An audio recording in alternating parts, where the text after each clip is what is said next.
One of the most important lessons that my mom, my dad, and my coaches that I've had all throughout my life was to finish what I start. And I mean everything. And people say, okay, finish what you start within a career, whatever it is. But no, I'm talking about the little tiny things that you do, because how you do anything is how you do everything. So going back into this, I was at the gym the other day. And I was doing squats. And I was squatting. I was like, I'm doing 12 reps. I had 3 sets of 12. And I noticed, 10th rep, I'm going.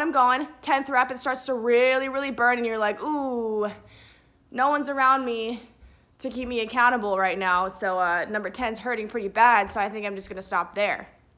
Mentally, you're training your brain to stop before you finish, to stop before you finished what you committed to doing. So I noticed over time that people who do that continuously in everything, whether it's, even little tiny things like a gallon of milk, not finishing the last drop, a bottle of shampoo in my shower, not using the last pump and just throwing it away.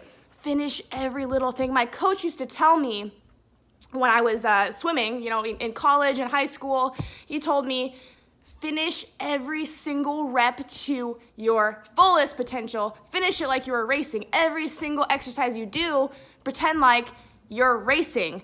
Because when it comes to an actual race and it comes time to perform, you're going to revert to the habits that you had with the tiny little things. The little things matter. So if you're going to quit right before you're done with those 12 reps, and you continuously do that over time, and you say you're going to do this essay, you say you're going to finish that phone call, and you put it off, and you don't do it, and you just quit before you're done, then what are you going to do in your relationships? What are you going to do in a marriage? What are you going to do in a career? When it starts to get hard, when it starts to burn, you're going to quit because you solidified that so hard in your brain over those tiny, tiny, tiny little things that's all you know. Your brain just wants to revert back to that.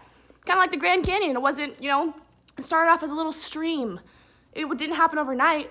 Just this tiny little stream that every single day just kept going until now, boom, you have the Grand Canyon hundreds and hundreds of years later.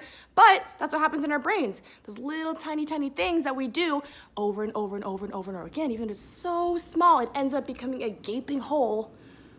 And that's what you do when it comes to big things that you got to deal with. So when you're going throughout your day, whether it's finishing a gallon of milk, whether it's, I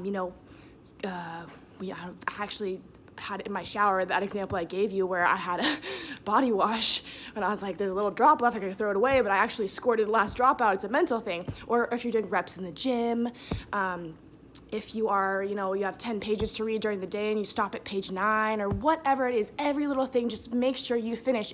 If your coach tells you to run to the end of the line, run to the end of the line and run through the end of the line. Don't stop before, don't slow down before. Train your brain to finish everything. So important to being successful. That's one of the biggest lessons I've ever learned, and one of the most important things that I've implemented in my life that's gotten me to where I am. Be resilient, finish what you start.